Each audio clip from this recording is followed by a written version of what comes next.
Blair, Yes, mate. you're a man, Yes. and you have thoughts and feelings and emotions. Yes. Are you good at talking about all that stuff? Well, I try my best, but I don't know. Probably not as much as I should. I'm the same.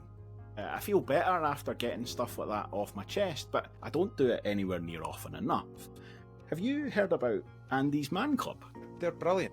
They create a safe space for men to sit down and talk about the important stuff. And they do it right across the country as well. Yeah, exactly. They've got more than 200 meetings across the UK, and it's every Monday night at 7 o'clock, including one at Somerset Park. And if anyone wants more information on it, they can go to andysmanclub.co.uk or search for Andy's Man Club on Facebook. It's okay to talk, and now we're going to get back to talking about the Rovers.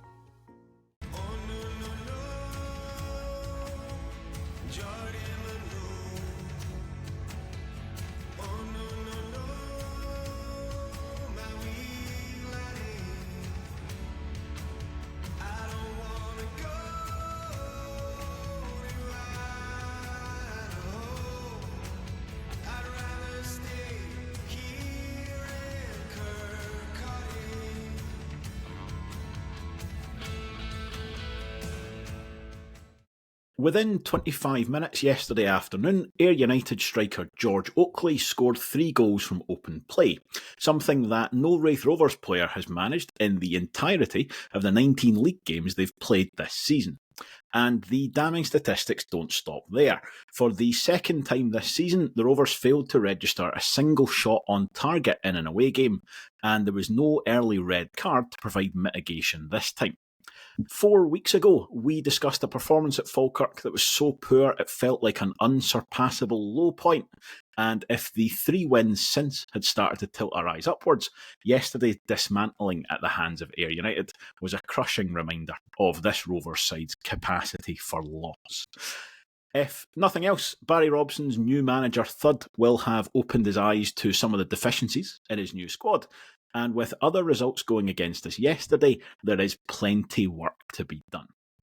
This is the Oh No No No podcast. My name is Duncan Cameron, and wallowing in misery with me this afternoon, first of all, it's Blair Hopcroft. How are you, Blair? I am here, and that's all I have to say about it. That's just me. Oh, crashing back to earth with a thud. Yeah, not the best. No, it really wasn't. I think it's safe to say. Wasn't fun. Did not enjoy. Yeah. Unfortunately, the streak is over as well. Scott, your good run has come to an end. It's Scott Fleming. How are you, mate? Yeah, much like Blair, just here as well. But it's I especially after the last 3 games, I did not expect to see what I witnessed in especially the first half hour yesterday. But yeah, it's. I keep saying that it can get worse, and it seems to be. If it's on par or worse, it's definitely rearing its head again, which is not a good thing. Yeah, definitely. And rounding us off for today, we've also got Leslie Mablin as well. How are you, Les? I've got another statistic for you. So we are now 5 days into 2025, and we have conceded 3 goals from balls into the box. And in our last 7 games, we have conceded 4 goals in the first 7 minutes of games. Yeah, I've got a couple more statistics that I might have to bring out at some point as well. At least we're not conceding goals from outside the box. I'd rather. Sorry, I'm really trying. Oh, that was fun. No, yeah, we'll go through that phase as well of like Adam Frizzell turning into prime Enrico Chiesa or something like that. That'll happen at some point. Don't worry. I think when that was happening last season, though, it was a case of like teams realised that in the box we might stop them, so they were shooting from outside the box. Not got that problem at the moment. Right, I'm gonna just before we get carried away with the rampant negativity of this podcast, I want to just kind of lay out some context, I think, in the interest of trying to be balanced and fair. So we have just won 3 games on the bounce. I think that's relevant. There are significant injuries that the team have had to deal with. Very much. I think with Scott Brown and Paul Hanlon missing, you could quite easily argue that we went into that game without our best defender, our best midfielder, and possibly our best 2 or 3 strikers. And Barry Robson has only been in the job for about 6 days. With that in mind, Blair, how much mitigation do you think that does sort of provide for what we saw yesterday? I have to be honest and say quite a lot, actually. As bad as yesterday was, and it was awful, and I was there for it, and it was absolutely dreadful. And the only way I can describe it is it was like, you know, when people say that thing about you, it's like you're watching a car crash and you can't take your eyes away from it. I felt yesterday like I was in the car crash, like it was slow motion and it was happening all around me, because you could see it. You could see it coming. You could see it happening. And actually, there's a wee bit of a narrative started already online that I've seen about the players not caring or the players not trying. I'm going to go on record now and say I didn't see that. I don't think that's what happened. They were like rabbits in the headlight. They got caught early and they just didn't even know what to do. And it just capitulated and it got worse. And I think we've all been there in life when you make one bad decision and it just snowballs. One bad decision turns into 2 bad decisions, turns into 3. It got away for them. And by the time it got away for them, the game was over. And so your game plan's out the window. You're 26, 27 minutes into the game. What the hell do? You try and see it out for the next 55, 65 minutes. Like, it was just a car crash from the beginning. But, I mean, I know we'll kind of go through it in stages, but, I mean, the team line-out came out the back of 2. I was quite happy. It was pretty much what I thought we should do and what I thought we were going to do. And then obviously there's an injury in the warm-up and he makes the change that everybody thought he should make and probably would make. And do you know what I mean? Hindsight's 2020. You can sit here and pick apart all the decisions that went wrong that led to that happening. And we will. But I don't honestly think there was many Rovers fans, certainly not in the crowd at Somerset at 10-3, thinking, oh my God, this is about to go downhill. I don't think anybody saw it coming, including the players. It's a shambles. I'm trying.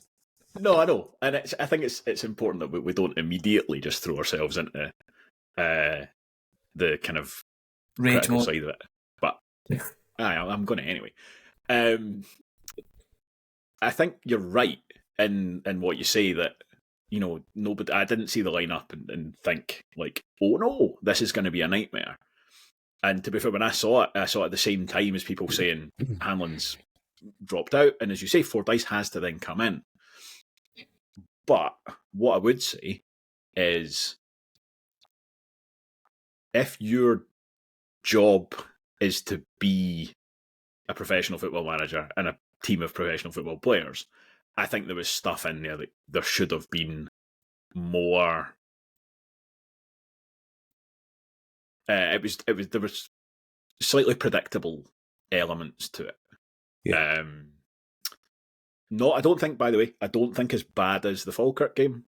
Like I was really, really kind of aghast at that, and because Falkirk play the same way every week, and Ayr don't necessarily. Yeah. They can mix it up. We had to make changes, but I do think there was more that could have been done. I think we fell into a couple of, and again, in hindsight from where I am, fairly obvious traps that I would kind of hope we could have avoided. I'm going to ask you all the same question because I'm intrigued to hear whether we're all on the same page or whether we get 4 completely different viewpoints to this. Leslie, I'm going to start with you. What do you think the biggest kind of cardinal sin was yesterday? Or it might not even necessarily be somebody's fault. The biggest contributing factor to that, we'll call it the opening half hour. So I think for me, the biggest contributing factor was the fact that we have virtually nothing at the other end of the pitch. So this is going to sound a bit surprising to anybody that kind of knows how I predict games and results. But even when we're 2-0 down, I can be quite optimistic because you only need a freak goal out of nothing, even if you've conceded a couple of goals early, to swing a game. And to be fair, after that first goal went in, we had a couple of moments down the other end of the pitch, but we got absolutely nothing out of it because we had two balsa wood figurines in the box. And again, that's not their fault. They're being asked to do jobs that they aren't ideally suited to. All of which is quite a long and circuitous way to saying that we had absolutely nothing really in terms of personnel or a plan to give us a foothold back into the game. Which meant that certainly when it went to 1-0 down, certainly 2-0 down, and absolutely 3-0 down, it was game over after 25 minutes. Yeah, this is. I'm going to bring out some of my statistics now because it's on this point, because this is not a new thing. So, as you say, no goal threat yesterday whatsoever. I think there's no other way that you could frame that. For the second time in the league this season, we did not have a shot on target. The last time was at East End Park, where we did have a man sent off early in that game. Now, I think you would still hope across the course of 90 minutes you could manage a shot on goal, but fair enough, it is what it is. So you've got 2 games we did not have a shot on target. We've also got 3 games where we had a single shot on target as well, which was Airdrie on the opening day, under Ian Murray, Falkirk away under Neil Collins, with 1 shot on target with 10 minutes to go. And there is another one. What's the other one? With 1 shot on target. It's gone completely out of my mind. Away games? Yeah. I did have these listed before. Must have been Ayr away. Ayr away the first game. It's exactly what it is. Thank you, Blair. That's exactly what it was. It was the first game. It was under Cameron and Potter. When Byrne was sent off early doors. Yeah. So that's 5 away games where we've had 1 or no shots on target. Across all of our away games, our average shots on target is less than 2. We average 1.88 shots on target when we're away from home. In the same games, so the home side are averaging 4.5. And just shots on target in general, we get about 6 in our away games, and the home side gets 12. So think like that. And this is the thing Barry Robson said yesterday. And sort of, Blair, you mentioned it yourself there. You know, you start a game poorly and it gets away from you, and you're half an hour in, you're already 3-0 down. And I can see where, from Barry Robson's point of view, he's looking at that and going, it's one game. We started terribly, and at a certain point, you know, how often is a side going to come back from 3-0 down after half an hour? Hardly ever. But that's not an isolated kind of incident. So I think you're absolutely right, Leslie. The lack of goal threat and the lack of kind of forwards is certainly a big contributing factor. Scott, how about for you, the kind of biggest issue for us yesterday? I wouldn't disagree with in terms of the lack of creativity and scoring chances that we're going with. It wasn't the sort of number one for me. I think the worst thing for me and it's the fact that we keep coming back to it, that we've had that game at Falkirk, we've now had the game down in Ayr yesterday, we had the game at the Pars, and we've had about 4 or 5 of them this season where we've, as you've said, had about 1 shot on target, and we've not really been in the game, but there's also been a couple of them games that the game's gotten away for us really quickly. I think the thing for me is how many sort of experienced heads we've got in that dressing room, and yet, see, yesterday we said it went as Oakley scored his second goal after 12 minutes or something. Why is nobody taking a foul or a knock and just going down and pretending to be a bit injured? Just take the sting out of the game for a little bit. Even kick one of them. Do something to cause a stoppage in play, because you could tell Robson was making notes in his little notebook, and at 3-0, he just chucked a bit of paper at Jameson. He could have just says anything on that piece of paper, because there was so many things going wrong by that time. But even by the third goal, the game was gone. But at 2-0, as Les says, all you need is a goal before half time, out of nothing. And look at the game at Hampden, for instance. We got a penalty out of nowhere, got the goal, and we looked a different team. So I just feel like when you've got... I know we lost Hanlon in the warm-up yesterday, but you've still got Stevenson, Fordyce is experienced, Burns in the middle of the park. You've got guys there that should be streetwise enough to go, right, this isn't going our way, they're all over us, we need to take the sting out of this quick. It was unfortunate that Ayr didn't have flares that they flung on the park to stop the game for 2 minutes, but it was... the only thing I was praying for was a stoppage in play, because everybody around me was saying the exact same thing. We are just rabbit in headlights all over the place, and it was just back to this away game where we're no creating anything and no stopping anything. So for me, it's the whole lack of able to sort a situation quick enough, basically, is the way that I look at it. Do you think this is just wild speculation, but do you think there's almost like too much experience, in the sense that there's not like the one guy who is like the leader? You always get like 8 guys who've all played hundreds of games, so nobody almost feels entitled to tell the others. I think that could be part of it. I also thought yesterday, like, again, we'll go into each goal and stuff like that, but I think, yes, we missed, like, Bruni in the midfield, who's our captain. You've missed Hanlon as well in the back. And to be fair, Hanlon, I think, in the last month, basically since the Falkirk game, had actually come on a really good game. And his partnership with Ewan Murray started to look a lot more comfortable. I think they've just started to be more comfortable together.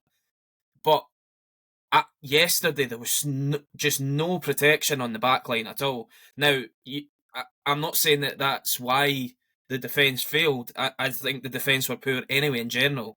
But if you've got Sean Byrne meant to be the destroyer and sort of mopping up, he can't do all of them jobs himself. He's usually got Scott Brown or Ross Matthews to be the destroyer, and he's mopping up and then giving it to an Easton, a Connolly, or whoever to go then attack. There was just so much missing yesterday that, as I say, we'll probably go on for ages talking about it. It's just there was so much wrong with the whole performance that you're going... Honestly, you could have made a list, and I'm pretty sure Barry Robson did make a list that was pretty big yesterday. Yeah. And you just said there about, like, it's not necessarily, the lack of the midfield doesn't sort of let the defence off the hook, and I think you're right. But I also do think, for me, I think that was the biggest problem yesterday, was trying to play a midfield 2 of Byrne and Stanton. That's it, actually. That's what I think the problem was. How many times did we do that last season, though? And I know it's under Ian Murray. Kyle Turner at Tannadice didn't work. Stanton, anytime we put Stanton with Brown or with Byrne when the other one wasn't fit, and it didn't work. So that's why I don't get how... This is where I actually wish that... And again, you don't know what goes on week to week in training, but somebody like Mickey has been there under all 3 managers. He needs to be telling who it is, going, look, Barry, we've tried Stanton in there before. He's a 10. I don't think he can play that role. We need to put somebody else in there. Even if it's for one game whilst Matthews is suspended. Lewis Stevenson did it at Hibs a few times. Just put him in there. I think he's going to give you more in terms of the defensive side than Sam Stanton will. And Sam Stanton can then push on and do what he's best, and which is kind of press, help Jameson, be close to Jameson, be close to the likes of Connolly and Easton. But there was no protection for the back line at all, with them being dug meat as it was. Because that's the problem, is like Stanton does what he does anyway, and it's not a direct criticism. It's not like he is doing it deliberately. It's the way he plays the game. Like, if he sees a pocket of space in the sort of advanced midfield, he's like, that's where I'm best. That's where I can do the most damage. So he drifts into it. But then what you've got is just Sean Byrne trying to cover effectively the entire width of the park. And that's not his best role either. And it really is just a case of you need somebody else in there. And that was the change that Robson made at 3-0. I wonder, I'd be really interested to know if he was going to make it anyway, or if the third goal really sort of forced his hand. But he did. From that point until half-time, he went to the back four, moved Stevenson into the midfield. And I think there's a very large asterisk has to go on that to say that Ayr were already 3-0 up. So they no longer had any real need to go and try and run over the top of us again. But we did look less brittle kind of after that point in that first half. Second half, I think completely Ayr just had their foot off the gas. And you see that where when Dick goes off, we basically had to revert to it, and Ayr just never really needed to do anything else. But I think that for me is the thing of, if your goal was, if you had to rerun that game today, and your goal was not to be 3-0 down after half an hour, that I think would be the biggest thing, is actually sort the middle of the park. I'm Because not so sure. Let me just finish this because it's a quick point, and then you can come in on this. Because I think it was compounded by the way we'd set up in the kind of front third as well. And that, again, it worked last week, so I can see why you would want to do the same thing. But you had Jameson up front on his own, and then Connolly and Easton both in that sort of hybrid-y type. I might be a winger, I might be a forward. If one of them gets the ball, the other one tucks in for Jameson. But with Ayr playing the way that they play with their defence, it basically meant we were 3-on-5. So they were playing out from the back, like just incredibly easily. Like they had enough options that they could play out and around us. Their wing-backs, very, very comfortable going forward. Without a proper destructive midfielder. And I recognise that the two that we actually would want were both unavailable. So that is, a difficult starting point.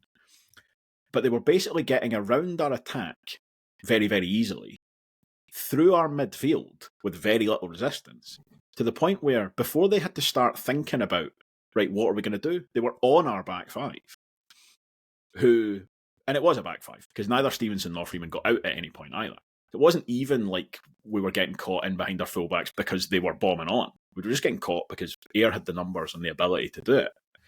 And they didn't even have to do that as a single thing, because they were also just hitting diagonals when they wanted to as well. But I'll come back to that. Blair, sorry, I know you've been patient. Come in on that. So I agree in the sense that everything you've said is right in terms of how wrong it was. And not how wrong you were, how wrong everything went. Yeah. Like the forwards were terrible, the midfield was terrible, but so was everybody. The one thing I actually disagree with that you've said is that it was a back five, because that actually for me was the problem. It never was a back five, and it never really was the fullbacks getting out. They were like in no man's land. They were in this horrible halfway house, somewhere between a back five and a back three, where they weren't contributing anything going forward, and they actually were the problem going backwards, because every diagonal was in behind them. So for me, personally, the cardinal sin, and I would have made the same sin, so this is not on Robson at all, the sin for me was a back three without Hanlon. Doesn't work. It should never happen ever again, because there's clearly an organisational thing in there, or a trust thing in there, I don't know what it is, but Murray did not support Freeman in the way that he should have. Dick, I mean, at one point, Dick was bombing on. What the hell was that? We're 2-0 down, and he's bombing past to go forward, loses the ball, and it ends up, luckily, I think it goes out for a corner. And actually, to be fair, maybe not luckily, I think it's the corner that leads to the third goal. But it's like a mistake after mistake after mistake. But it was like they were never, the two wing backs, as it were never wing backs. But actually, what I would have wanted was somebody in that back three to go, right, stop. We're going to a back five. Get back in here. Let's get as flat as we can as a back five and start to play out from the back, to give Sean Byrne and Stanton a chance of actually doing that job, rather than constantly having to worry about where's my wing back? Have I got to go and cover because my centre half's not going over?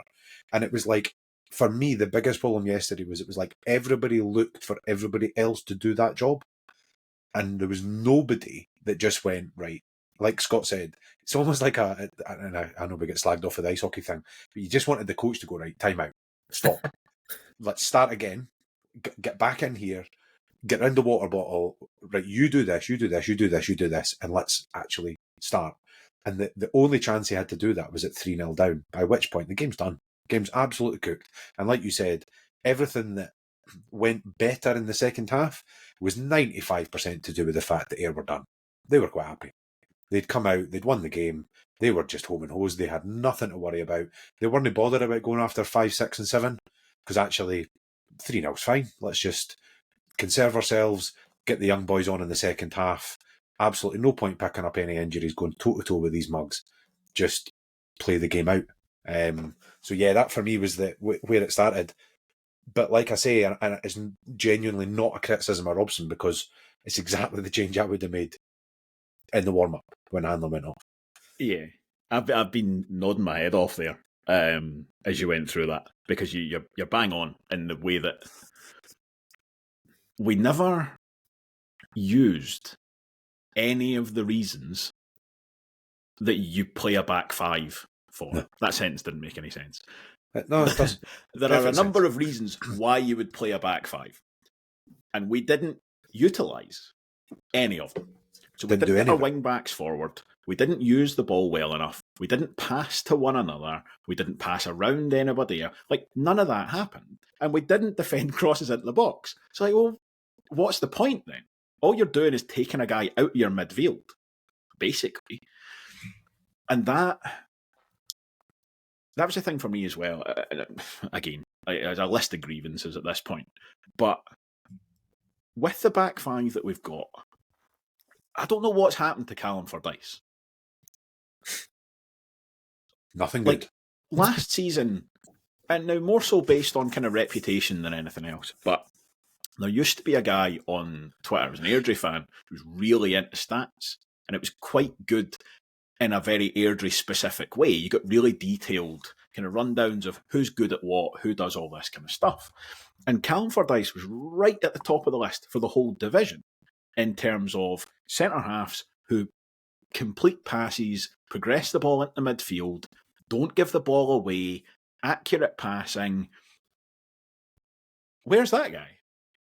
Because based on the evidence of yesterday, like you see, actually the kickoff, very often, very rarely is kickoff an interesting highlight. But the Rovers kick off, the ball goes straight back to Fordyce. Right, it's a back five. So he's got Murray on one side, he's got Freeman further there, he's got Dick on the other side, and he's got Stevenson further there. And he kicks the ball into the striker who's chasing him down. What are you doing? Like, and that's now, we do that every single kickoff. We try and shell it to the left wing for some reason. Don't know why. It never works. But that was just, that pattern then just repeated the whole way through. The other one on a similar point, it doesn't quite make it into the highlights. It's the build-up to the first goal where Dabrowski kind of miskicks into a charging down striker. Again, there's like two phases after that, so I think that in itself, in terms of a contributing factor, is fairly minor. But when that highlight starts, and as I say, it very much kind of cuts in as the pass is going back towards Dabrowski, Murray has the ball at his feet and passes it back to Dabrowski, to his bad foot.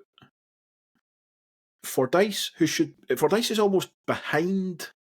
Should we go Murray? with worst foot? Yeah, possibly.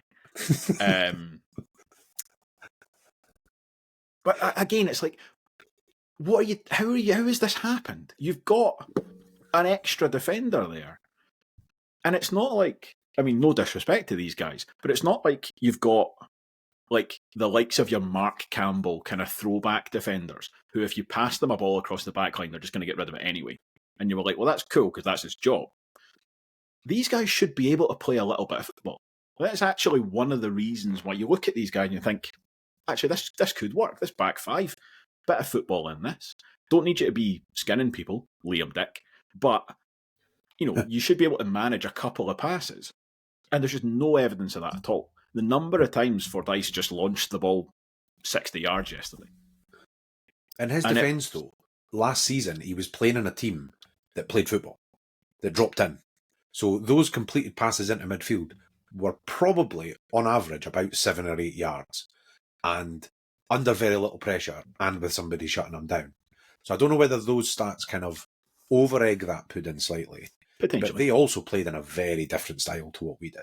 But I think the overarching point is absolutely true, which is the Callum Fordyce that we signed is not the Callum Fordyce we thought we were getting, based on what I've seen so far.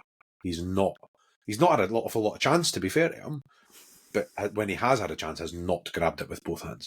No, I think that's absolutely true. He's not had a run of games basically at all. No. But he was thrown into that game with whatever 10 minutes notice or something. But It looked like he'd been pulled out the stand for parts of it, to be brutally honest. Like, he just did not look like he's at the standard. And we know he is. One of the best defenders in the league last year. Yeah. And he just looked so far off it. And it goes for the whole defence. And I think that was the thing for me. And you have both mentioned it already. Like, the Rovers started at panic stations. They looked panicked from kickoff, and never at any point did anybody go, right, stop it. Take 5 seconds and think about what you're doing. Think about what the plan is. Sorry, I said like I was going to ask everybody the question there in the notes, and basically, Les, you said the problem was the strikers. Blair thinks the problem is the defence. I think the problem is the midfield. And Scott thinks we've not got any leaders. And I think all of those things are true. That means we've not got a football team, by the way. Yeah. I think good job there wasn't 5 of us. Kevin Dabrowski gets off the hook. It's worth at some point, because there's going to be some rocket for Ayr that's going to be listening to this. Ayr were really good yesterday. And I think that has to be said. They were really good. They deserve a hell of a lot of credit, because they did to us. And it was funny because somebody was chatting around me about the plan and how they got it wrong at Somerset Park, and credit to Scott Brown, he's changed the plan. I'm going to go out on the limb and say he didn't change the plan, he just got away with it this time. The plan was to bully us. And actually, I don't mean bully us as in like kick lumps out of us. It was get on top of us, force our first touch, and really press us. And they did that. And I always think when you've got two teams that are, and Ayr fans will probably clip this, but I do think when you've got two teams that are relatively well matched in terms of talent and ability and stuff in the squad. And I do think yesterday wasn't, by any stretch of imagination, our strongest lineup. I don't think there's a huge gap between the two teams. It basically ends up with one of the teams having to set the tempo and setting the standard, so the other team then has to fall in line. We did that at Starks, and they did that yesterday at Somerset. And it was just like, but they just did it so much better than what we did it. So much better. Their back three, I mean, not only would they not have to wash their shirts for sweat, they were wearing white tops on a muddy pitch. I don't think either of the three of them had a mud stain on them. They were as clean as a whistle, because it was cruise all game. And they deserve a huge amount of credit for that, as does Scott Brown. And that's the last I'm going to say about that. And I mean, to Les's point, so does George Oakley. Because to draw the comparison, I don't think we could do that. No. You could actually give us the chances. And I don't think there's again, it sounds blunt, but I just don't think there's a Rovers player who's going to do that. Other than Lewis Vaughan, who's obviously not available. And I mean, potentially Jack Hamilton, but more so on reputation than actually anything we've really seen from him. Once or twice, maybe not 3 times in half an hour. That's it. It's just, I mean, as I say, Dylan Easton has 6 goals for the season, 2 penalties, 2 free kicks. Lewis Jameson has 3. There's a penalty in there for him as well. Like, we've not got the ability to score those goals. No. One thing I will say though on that, so last season George Oakley was available. Now I'm not going to go out and say why did we not sign him, but we were looking down the table, scoffing at guys like George Oakley, Robbie Muirhead and players like that, and even Anton Dowds to a lesser extent. Fair play. Scott Brown has got him, and he's got him playing exceptionally well.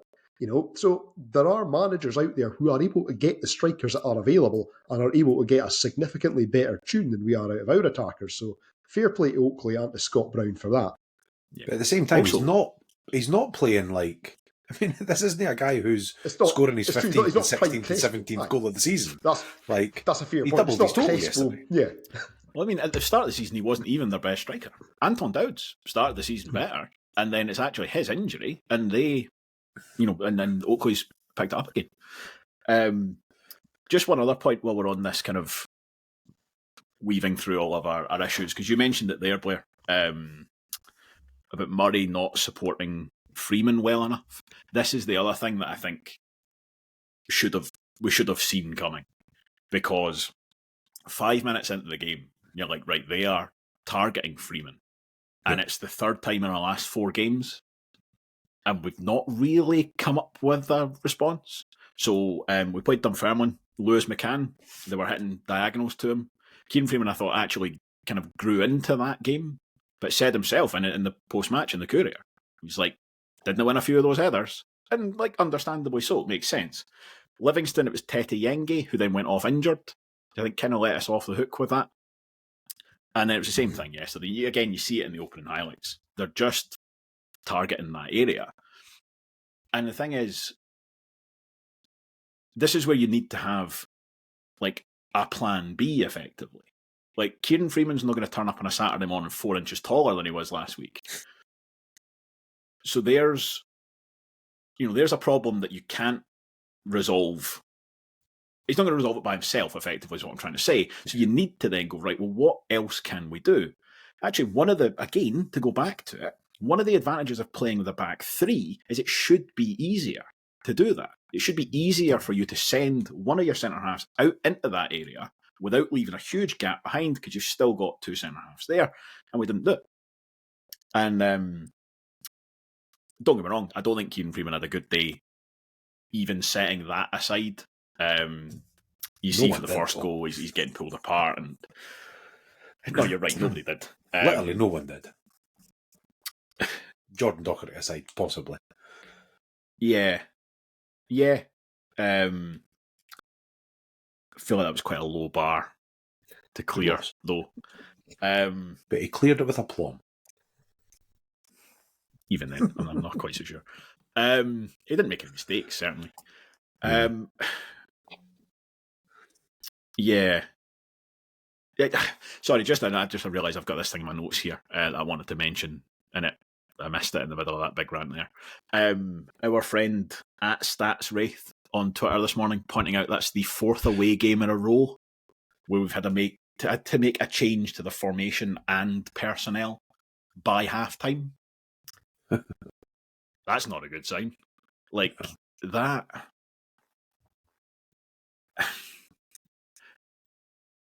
But this was the criticism of Collins. Well, this is the thing, is it now, though, it goes beyond Collins. You actually have to then go, well, how... I mean, actually, no, let me just ask a question there, because it means I can shut up for a bit. Les, given a lot of the things that we've been talking about, right? So there's conceding these goals from crosses goes back well into Murray's reign. Last 4 games, we've had 3 different people in charge, and we've had to make changes. Away games had to make changes by half-time. Endless other things that we've mentioned. Very few of them only occurred for the first time on Saturday. So who do you think has to sort of carry the can or has to kind of stand up to that? I was ecstatic before kickoff because I thought, for actually the first time in goodness knows however long, we're going to get the same defensive line for several games running. And then lo and behold, Hanlon gets injured in the warm-up.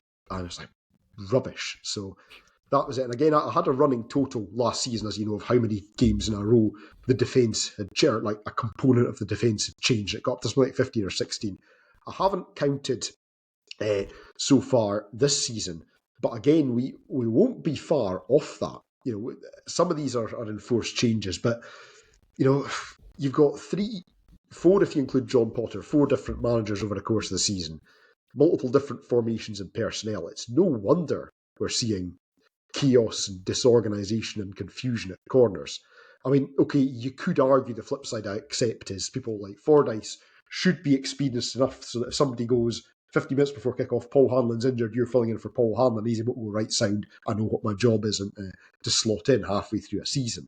But I think it's a combination for me in terms of carrying the can of injuries and factors that are out with our control, and also the constant turnover of managers, everybody trying to do something new, and the amount of confusion that's introducing. Now, I don't know how easy it is to do going forwards, but I'd really be inclined from now on either just say, whether it's a back three or a back four, right, this is what we're sticking with.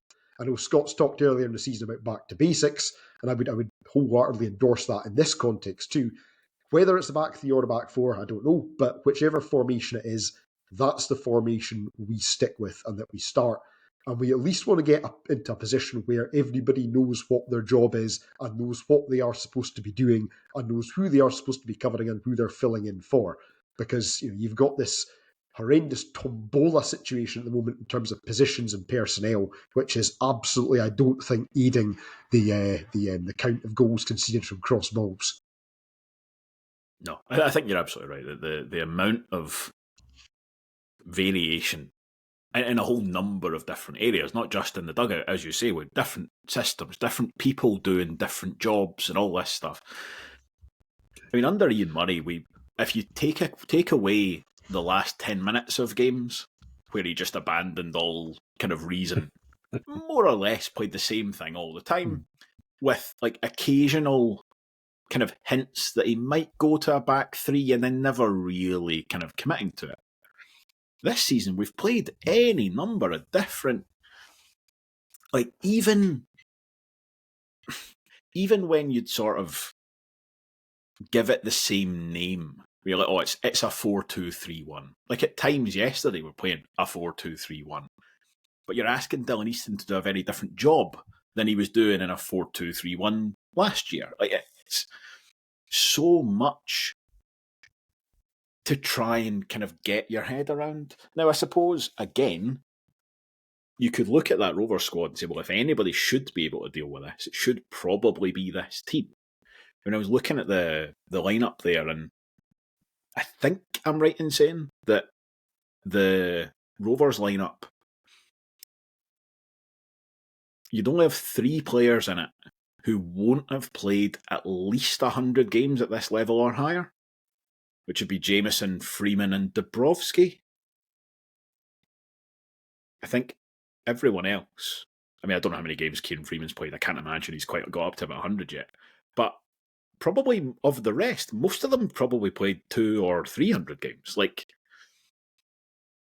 it's not... I can only assume it was a slip of the tongue. Barry Robson on the radio yesterday after the game made mention of asking young players to do different jobs or something like that. Too many young players. Like, we are not the team that has to deal with it. I know he's saying he's still getting used to them, but like, we're not, even with the injuries that we've got, we're not bringing in kids. 2 players under 24 yesterday. 2. That's it. So that's Jameson and Gibson. Not a problem that you can really point to with this Rovers side. Of all the many, many problems, inexperience isn't one of them. Right, I don't know how much value there is in actually looking at these goals in any more detail, but let's do it anyway. I'd still like to discuss marking. Yeah. Like, see, for me, there are few times in my football watching career where I shout something at a game, why is this happening? And it directly leads to something happening. And I go, see? Told you.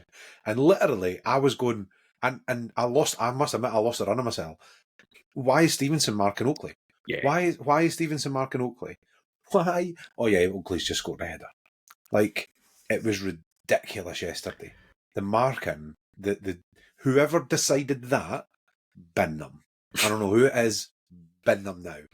It's worse than Murray. Nah, it's maybe not as bad as Murray socks, but bad. Very, very bad. Also, the lack of any players on the posts yesterday.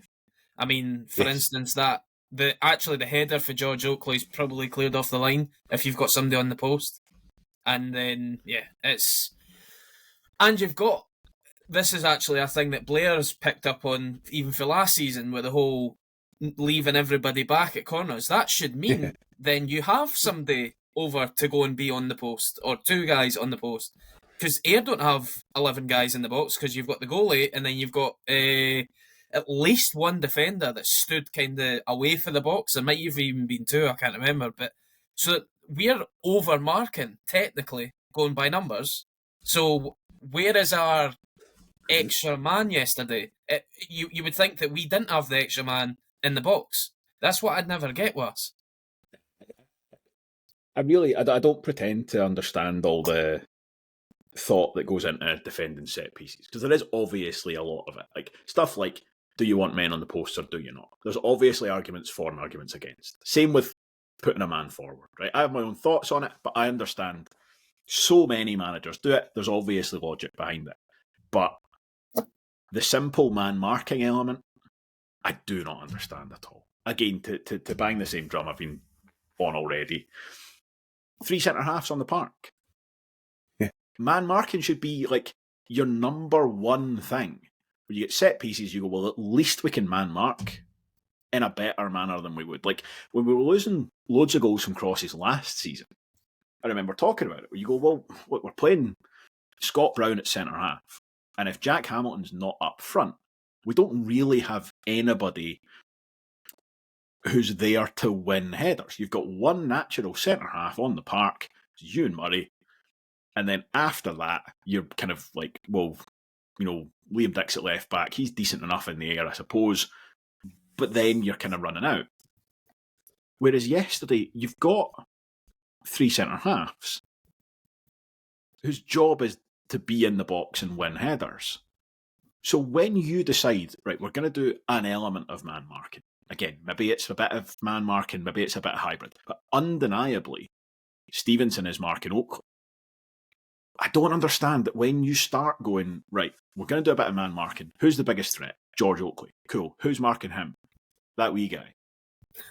Like, I'm totally with you on that. And I think the thing with that is, it was so painfully obvious because they had the little bit of pushing and shoving, and the referee stopped it. So everybody's attention was drawn to, well, it's like, who's wrestling? Well, that big giant fella and Lewis Stevenson. It's like, all right, cool. And they're about to put a ball in the box, are they? I wonder what might happen here. Yeah. I just that. I don't. And like you can't defend perfectly all the time. That's an inevitable truth of football. There are always going to be goals. Every goal is preventable, but there will always be goals. You can't prevent all of them all the time. But that is another thing where, again, to go back to what I said at the start, it feels like there are certain aspects where if your job is to be paid to understand football, you should be able to look at that and go, aye, maybe actually I could have seen that coming. And I say, look, maybe if you got whoever does, I don't know, maybe Robbie Thompson does set pieces, for example.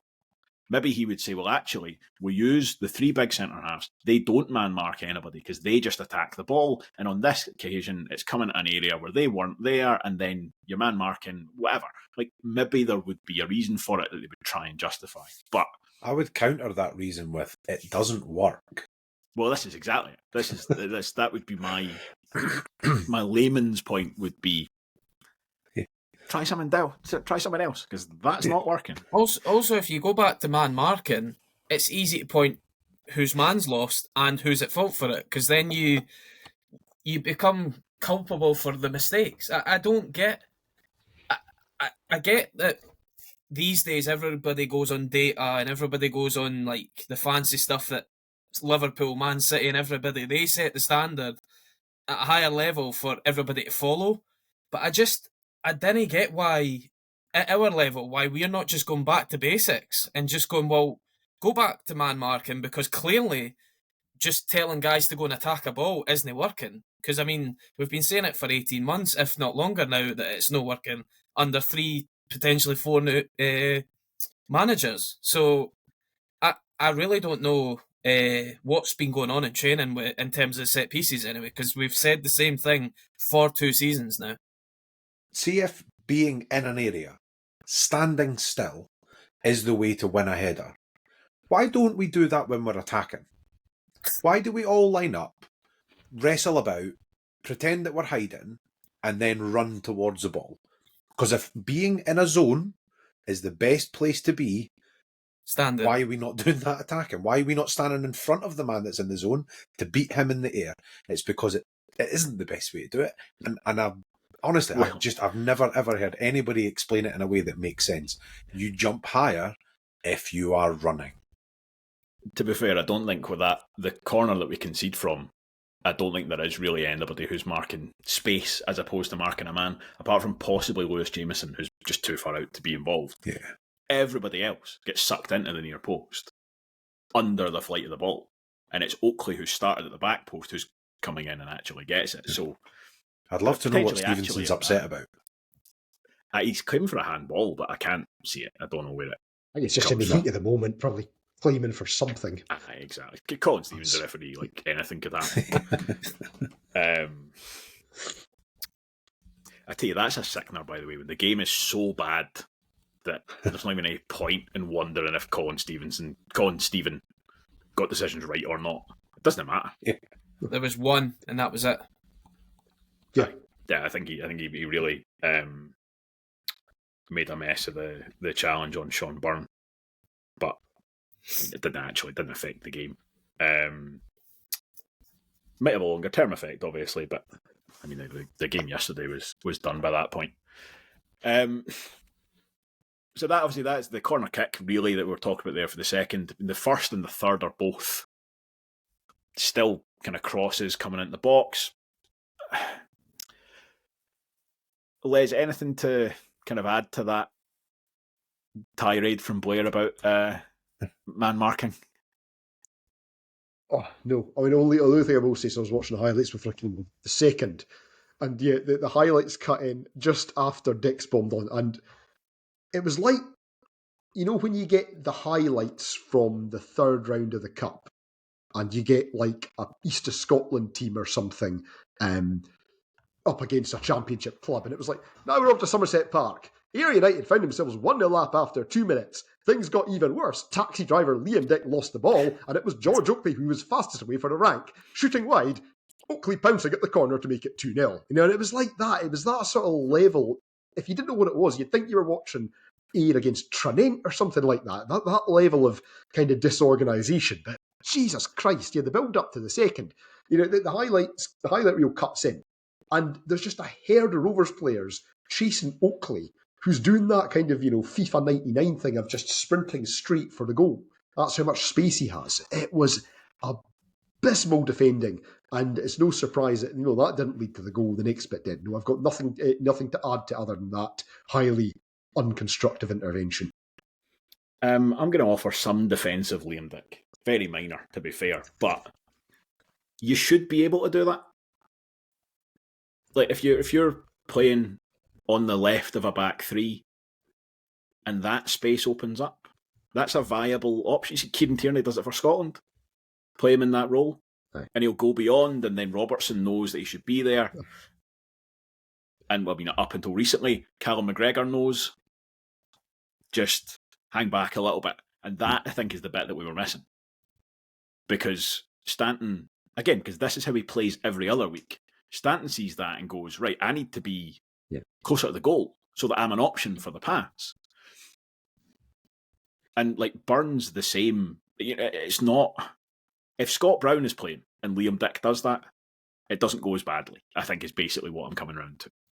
Because he knows where he needs to be if this turns down. And again, I think 'cause we do kind of get a chance to kind of get the ball back as he loses it. And it's Stanton and Byrne, just like two Scooby-Doo villains in the middle of the park, just looking at each other like, oh, as the rest of the Ayr team just streams away for them. But, I mean, I think the other thing is, as I say, so we lose these 3 goals. Two kind of crosses from that side, and the corner comes in from that side as well. But, I mean, Ayr United could have had 6, to be fair. I think when you look at, if you only saw the goals, you'd be like, oh, this team have a real problem defending those crosses. Our problems went well beyond that yesterday. Because they hit the post, Kev makes 2 very good saves.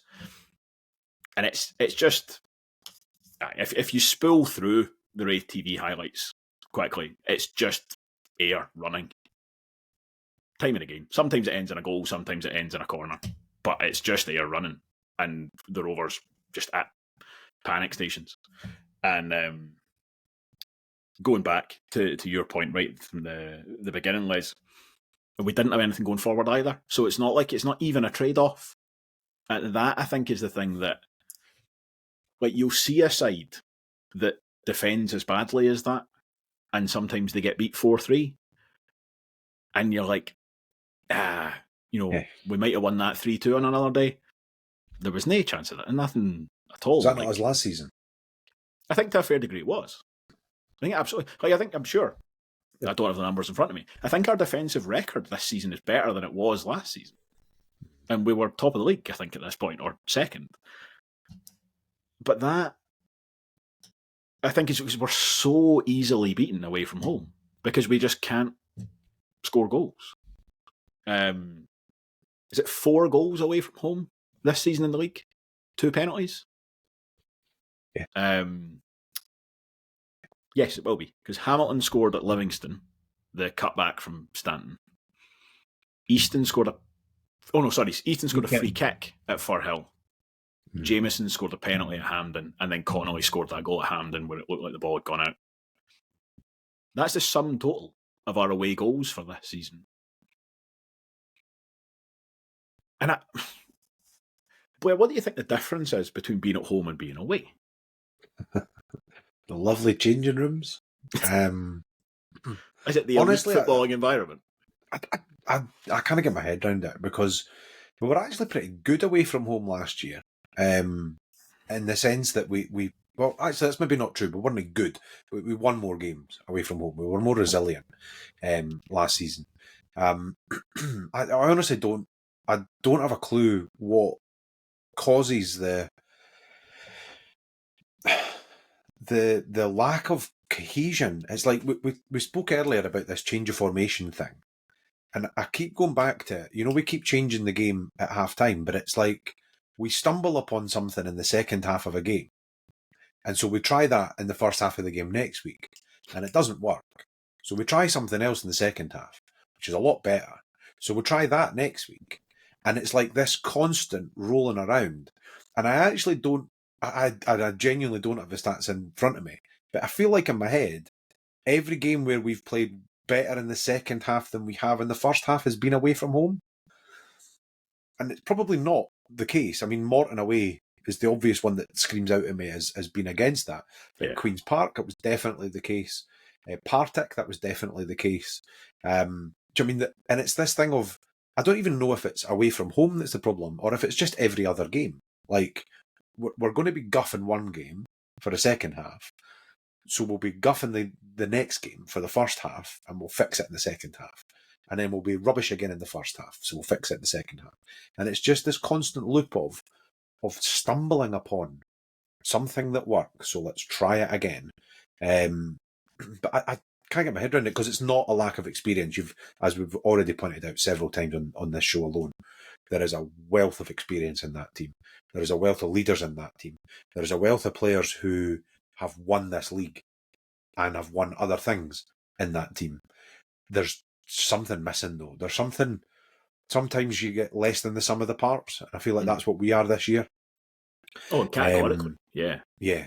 And I just wonder if it's a recruitment issue. Like if it's just this combination of players, it just doesn't work. So I think the two things to contrast to last season. The home away thing, first of all. I found Ian Murray's side much easier to kind of categorise, particularly in the second half of the season, because they were much better at going toe-to-toe with teams. We really struggled at times against Arbroath and at home games in this back half of the season because the opposition were like, yous are actually pretty good. We're not going to do anything stupid. We're going to be patient and see what happens. And we couldn't really deal with that too well. Couldn't really break that down very much. Whereas away from home, teams were taking more chances. We were able to go that kind of toe-to-toe. And actually, the first half of the season, we were effectively just getting the break in those last minutes and then riding a wave from that. The point about some of the parts, I think you're absolutely right. And I think what we're seeing is last year, we were more than the sum of the parts. And this year, we are less. I think the true level of these two sides is somewhere in the middle both times, almost. Yeah, probably. But it's where I think there has been a bit of an oversight in the assessment of Ian Murray. In the decision to sack him, basically. That's what I'm coming around to. Is I think too much attention was paid to when this team's great, they're great. They're so good. But a lot of the time, they're only about here. They're only doing kind of middle. We can't beat Arbroath. Like, if we change the manager, maybe we'll be able to be that great all the time. And nobody, or not enough attention was paid to, we're never actually any worse than about middling. And now we're seeing that actually, like, this team, and there are changes obviously, but we didn't really lose anybody that we wouldn't want to lose. And we brought in guys that we thought would be good. But these performances, like, I mean, I think we get beat by more than a single goal once in the whole of last season, away at Tannadice. And that was also the only game where we didn't lay a glove on anyone. Every other game, we were competitive. And now twice in the space of the last month, we've gone to 2 away games and done none. And neither side, with respect to Falkirk and Ayr, who, as we've said, are both very good sides for this level, neither of them have got the team that Dundee United had last year. And Do you want to know what's the worst thing for me as well? And I feel actually a bit sorry for Barry Robson coming into this. I think Davey touched on it in his interview in the week. He's starting his Rovers management career with 5 games away from home. Mm-hmm. Now, this team have already shown this season that clearly they struggle away from home. And if he was to start, I didn't want it to be the case, if he was to start with 5 defeats away from home, folk will already be calling for, well, nothing's changing. Now, it's just the way the fixtures have worked themselves out, because one of them's actually a cup game as well, so that's unlucky we didn't get a home draw. But I kind of fear the next, basically until February, what's going to happen with this team, because we're only at home, was it Saturday the 25th, at home to Falkirk? Even then, you're playing Falkirk. So, like, it's one hell of a sort of 5-game run that he's got coming up. And if that was the start of it, he now has introduced himself to Wraith Rovers for sure to be seeing what's going on. Yeah, I think some of his early noises about, kind of taking his time and getting a feel for it and not rushing into the window, starting to be kind of called into question, I think. I think he needs to quicken it up a wee bit. Yeah. Do you not think that's just what he says though? Like, I mean, he's not gonna rock up and on the second day of his job go, see that lot? They're rotten. And I'm going to replace him, and I'm going to replace him, and there's a place for you, and there's a replacement for you. I think he's got to. He knows as well. We're going to Ayr on Saturday. I've got to come in here and make every single one of them feel like a princess, because every single one of them wants to go to the ball. So, like, you've got to kind of play to that a little bit. That whole thing, I know you say it a lot, Duncan, about what you say in public and what you say in private. Yeah. But that's the bit where he's not going to go in into the dressing room and go, I'm not replacing you, by the way, and I'm not replacing you, by the way. But just going into the Wraith TV suite and going, yeah, we'll see. I'm not really seeing a need for too much, actually. I think what we've got's okay. I don't know. I don't buy it. Yes. I think agree that with you, Blair. I mean, I think I worked at a place long ago where somebody in senior management was appointed, a place that shall remain nameless, and gave a presentation saying, this place is shite because you're shite and I'm going to recruit people who are not shite. It did not end well. And you're absolutely right. He's not going to come out to the press and say, well, they were absolutely shite today. I've identified 5 boys there that are no playing for us again. I've got a brilliant striker that I'm bringing in, because you'll lose the dressing room instantly. And absolutely. I think in private, I wouldn't be surprised if he's thinking very differently about what he wants to do. But I wouldn't put too much stock into what he's saying in public about the recruitment process. Yeah. Okay, I think that's fair. I agree with you. But I think he needs to be careful, though. This is a kind of wild swing, but I think a lot of Barry Robson's downfall at Aberdeen was down to the way that he spoke publicly. I think you need to be careful. And it said it when we did the podcast for sort of welcoming Barry Robson. It's like, he's very honest, isn't he? Like, coming in and being like, I don't really, I've not watched a lot of this division. I need to get up to speed. Like, just lie about that. I think I said that then. Like, just tell lies. It's fine. Like, nobody would know any different. He's kind of like, there's no... I was talking to my mate this morning, he framed it in a way that I thought worked really well. It's like, that's a lie that gives you no benefit. It only has downside. Like, or a truth, sorry. That's like that. Like, if you lie, nobody can disprove it. Like, you might as well just tell the lie. Just be like, yeah, I've been watching loads of championship football. I feel like I've got a good grip on it. And like, ultimately, what he says shouldn't matter. And the thing is, as you said there, he's like, I'm not going to go kind of rushing into the window. If he signs 3 brilliant players next week, nobody's going to be like, but you said you weren't going to sign anybody. Like, fine, we'll take the lie if we get the results. But it would be naive to pretend that there's not a kind of PR element to it. And I also think at the moment, as a fan base, I think we're quite sensitive, given what else has happened. I'm using the royal we there. We certainly are. And I just think it's little things, like saying the thing about young players. There aren't any, really, within reason. I just think that's where it just needs to be a little bit kind of careful, because as Scott says, it's a really tough run of fixtures. A month's a long time. I just think he needs to be careful with what he's saying and how he's saying it to go along with the results. And this is again, it's a fundamental truth. If he wins his next 5 games in a row, he could say anything he wants. It wouldn't matter. Like, you could just literally just start berating people in his interviews, calling us out by name if he wanted to, just individual supporters. And it would be fine. Everybody would be like, there's, 16-point Barry, do whatever he likes. But if you're not winning, I think you need to be careful.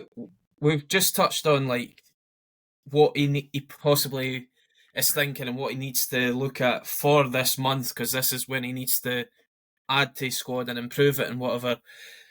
Over the last couple of weeks, we've been hearing in Courier articles or in Rave TV interviews about how the board and Potter and Collins, when he was here, had identified or were identifying players that they were keen on or potential signings, whether it's loan or permanent. And it's then reverted since Collins is gone, and I get we've now brought in a different manager, to maybe we don't need some players. And I'm like, well, 2 weeks ago you're saying we did.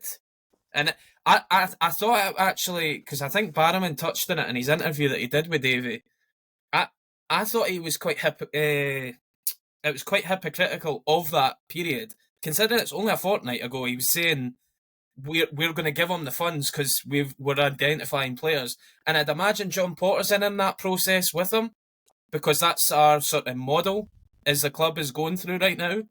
So I don't know what's changed in the space of like basically the week of Christmas, because it's quite clear again yesterday we need creativity at the top end of the park. And I know it comes back again, January's a tough window. There's got to be somebody out there that we can go and get. Now, I know what's changed. well, The manager. yeah, It's a but massive change. it is a big change, but I just think the manager is not the way that we've been working. We've been signing players without managers. So this is where I Yeah. think that I think we do probably disagree on this, but this is where Totally. I look at it and think, well, it's clear that John Potter's helping the board out with helping the first team in terms of looking at players, recruiting players, speaking to players. This has been coming across in every interview that John Potter's speaking to players all the time.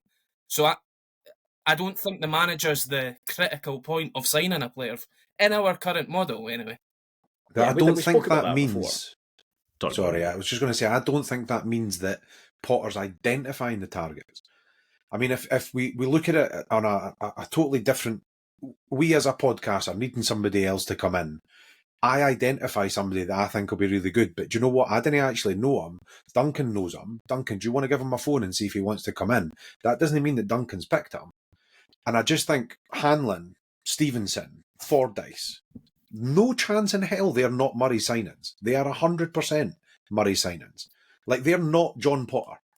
Categorically not. So John Potter is potentially responsible for Gibson, who's been all right so far. He's potentially responsible for Montague, who has been all right so far. I'm like, I don't know how much stock I put in this whole idea that the manager's got like less of a role in it. I think the manager just doesn't have to deal with the agents, and he doesn't have to pick up the phone, and he's not spending his Tuesday night in a service station in Hart Hill speaking to some jobber about whether he wants to come to Raith Rovers or not. John Potter's doing all that. The manager just points and shoots. That's what I think. I think just to add weight to that, I think Dabo and Cody are definitely Collins signings. If you look at where they've come from. Finlay Pollock, that could be anywhere. That could be a Potter signing. It could be anybody at club chatting to Hearts. Yeah.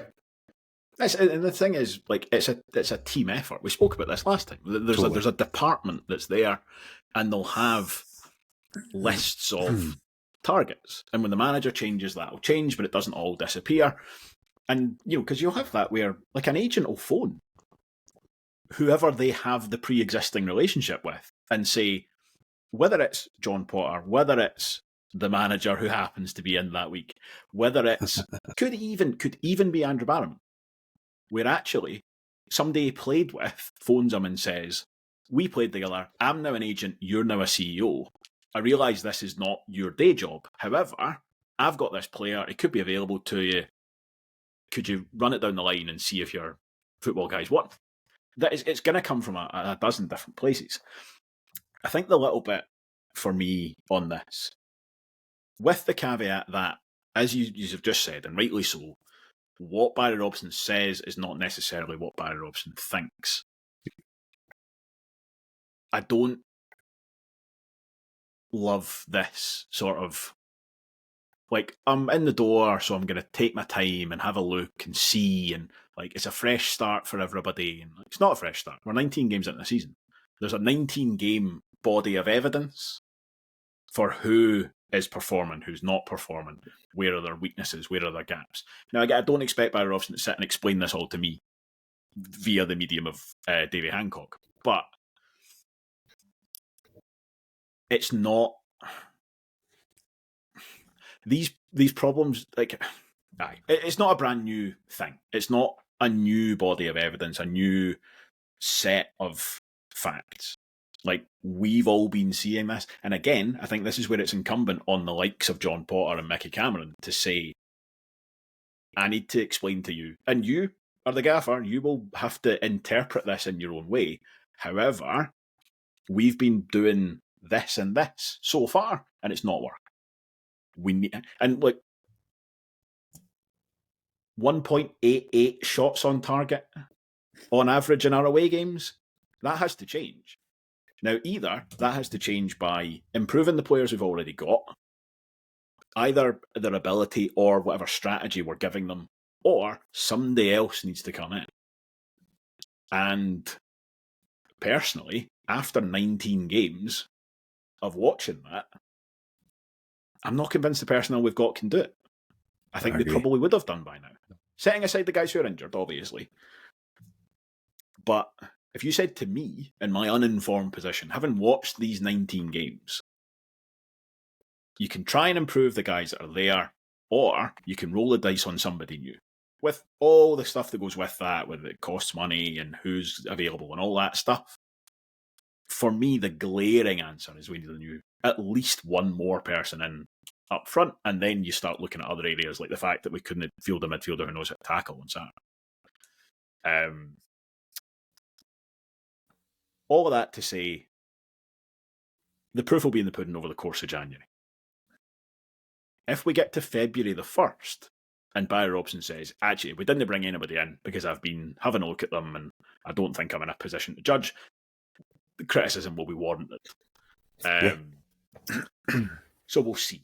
As I say, because very easily, quite simply, while we've been recording this, the Rovers could have announced a new striker. For all we know, there's no reason why that couldn't happen. I suspect it hasn't, but it could have done. But I just think, with the evidence of what happened yesterday, you start to kind of reevaluate those 3 wins as well. Because you've got 3 fairly slim, fairly fortuitous wins, bookended by 2 3-0 demolitions. And I think that's the problem. And even looking around, sorry, these are now just scattered thoughts. Walking out of Somerset yesterday, and it's on over the Tannoy, Partick Thistle 1, Dunfermline 4. Oh, God, yeah. And my immediate thought was, we'll never beat anybody 4-1. Like, I can't imagine that. Listen, next week, hopefully we do. But I can't see a sort of logical world where this Rovers team currently, as it is, based on what we've seen for them, go and beat somebody 4-1. Let alone, away from home. We'd have to do something remarkable to score 4 goals away from home. 4 shots would be fine. That's it. We've got 4 goals in 19 away games so far. So if we did that in one of our remaining 17, it would be a real turn up for the books. Right, we've barely actually talked about this game, to be honest. We've just kind of mumped and moaned around it. Couple other quick things, and we'll start to kind of wrap up. Cody David and Jordan Doherty came off the bench at half-time. Blair, you said already, kind of quietly impressed with Jordan Doherty based on the circumstances. I mean, you can only go on what you see. He won his tackles, he won his headers, he completed some passes. He did. For me, I don't remember him putting a foot wrong, really. I mean, there might well have been one in there, but at the same time, Ayr were 3-0 up and quite happy to see the game out. But at the same time, it's no Jordan's fault. Like, he came on and he did what he needed to do. I thought he looked fit, he looked hungry, he was quite kind of physical, quite athletic. Everything you want in a utility man at the back, as it were. I was quite pleased. Yeah, I would agree with that. I think, it's not a great environment to try and judge a new signing on, but yeah, didn't do anything wrong. A couple of decent balls down the line as well. Les, slightly more general, I think, but give me your views on Cody David. How do you feel about him? I'm quite conflicted, my Cody David thoughts. I am a very big proponent of giving people a fair crack of the whip, particularly players who've come in from different leagues, and that includes down south. And that's the same with Cody as well. And I think quite a few of the games, especially when he just came in, he wasn't playing in normal circumstances, like he made his debut against Livy when we were down to 10 men, and he was effectively sent on to try and make something happen. However, so he's been here for 2 months now. He scored 1 goal, and it was a decent goal. But if he's not fit enough to do more than 45 minutes, And if we don't trust him enough to start him when we're playing Lewis Jameson and Aidan Connolly up front instead, is there actually any point to him being here? I do think there's something there. I think there's a player there. But if we're not able or willing to start him, if we're not able or willing to kind of get a full shift out of him, is there actually? I'm conflicted too, because I do think there's something there. I don't think it's like John Fredrickson or Willie Akio where we've got a complete dud. But I don't know. He's been here long enough now that we have to stop treating him with a kid glove, and I'm leaning towards moving him on those grounds, but I do feel conflicted as well. Yeah, it feels to me like a player for a different time and place. Like there's another Rover squad where actually you'd be like, he's kind of a missing piece in this. Like a guy who comes on and can hold the ball up a little bit. But for me, he's just not what we need right now. Like he came off the bench at halftime yesterday, and there was a couple of people around me saying like, he's done pretty well, he's done all right. Like what he's done all right at is kind of physical battles on the halfway line. Like he's managed to kind of hold a couple of guys off and won a throw in, and like fair play, because and again I don't think it's necessarily fair. I don't think it's how he would have wanted to his afternoon go either. But like actually, it's more than Lewis Jameson managed. Lewis Jameson's not going to come back to the halfway line and try and win a throw in, because he's going to try and run in behind, and he's not going to get a chance to do it. But I'll tell you who else isn't fighting for throw-ins on the halfway line.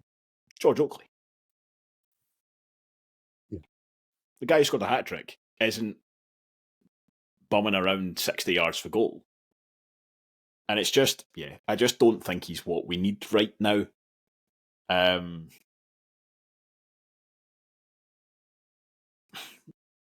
think I think it's the world that we're in with the Championship where you have to just roll the dice on strikers. There's not enough of them, quite simply. Like, you have to take a punt on some unproven guys because there's not enough proven guys around. But again, if it's me, I'm thinking that's like, between two windows, there was one gamble.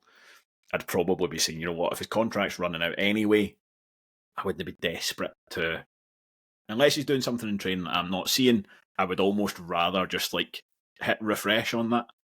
Like, give me just another guy I've never heard of before who's, played a handful of games in League Two. Let's see what he can do instead. We'll see that.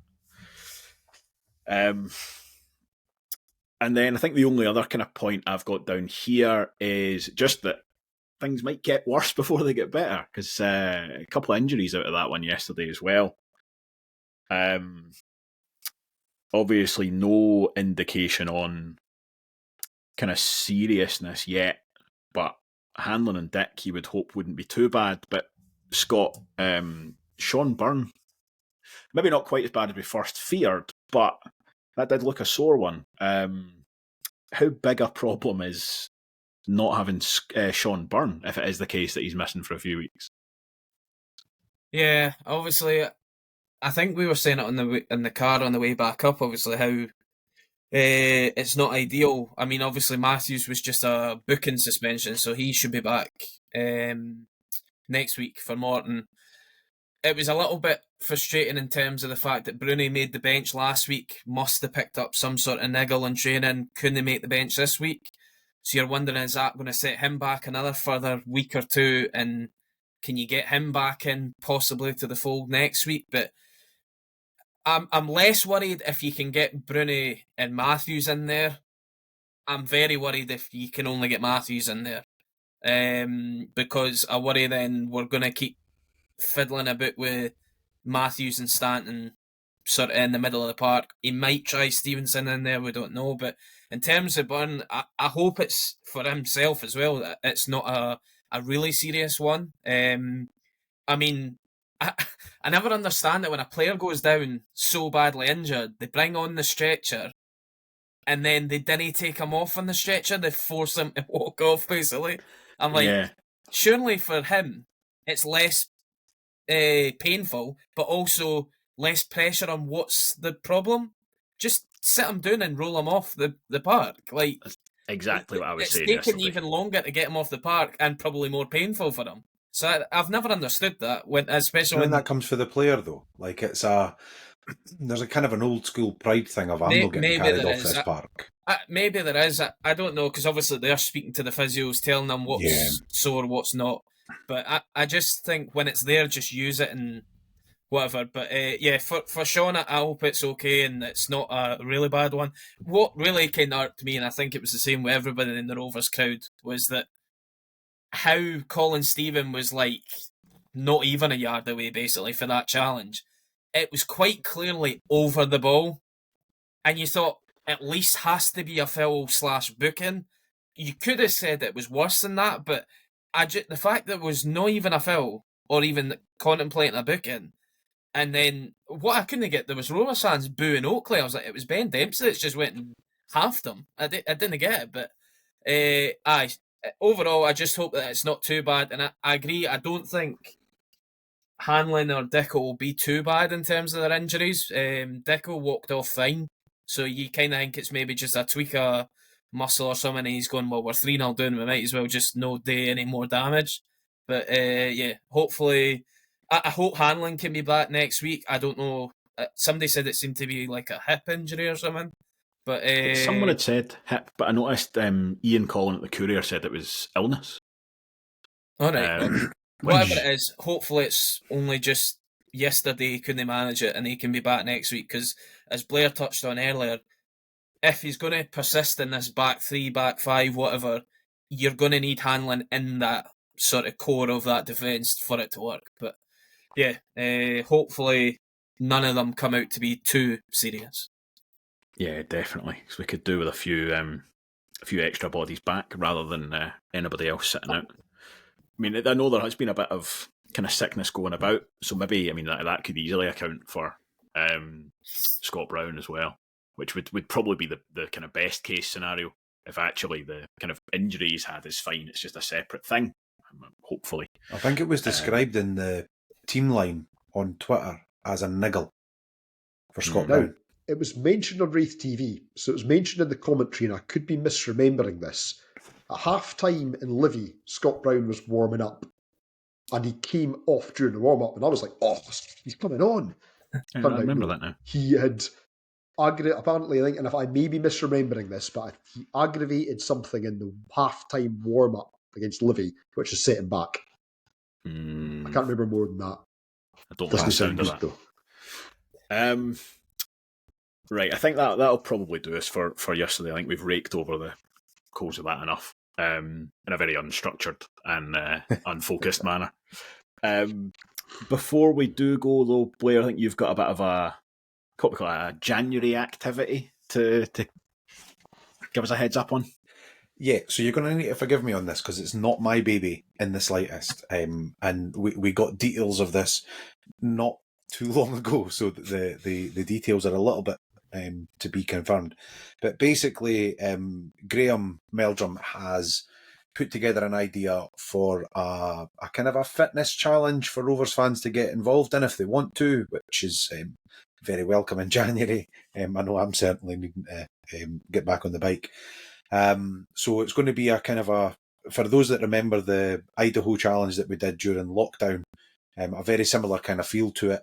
I don't have the exact numbers to hand, but the idea is Graham's worked out the distance from Somerset Park to every ground in the championship. And so we're going to be clocking up the miles effectively to see how often or if we can make it to every single ground in the month of January. So he's going to try and launch this for Monday, which is tomorrow as we record.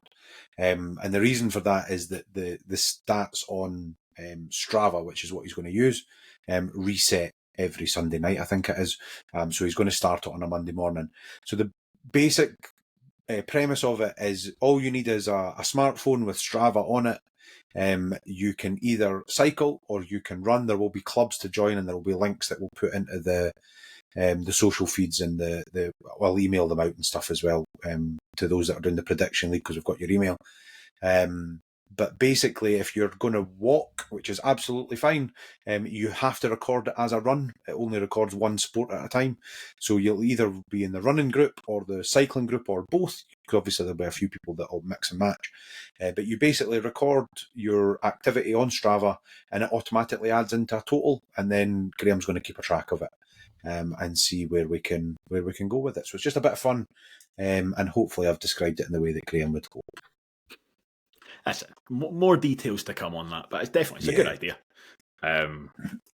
My own participation may be in question due to laziness. So, thank you everybody for listening. Thank you for reliving yesterday with us. What a terrible way to spend your time. Anyway, we appreciate that you have done. We will be back as always later in the week. Hopefully we'll have a slightly cheerier disposition, but we'll see as we look ahead to another away game. We love those. Trip to Capello next weekend. So, as I say, thank you for joining us today. We will speak to you again soon. Goodbye.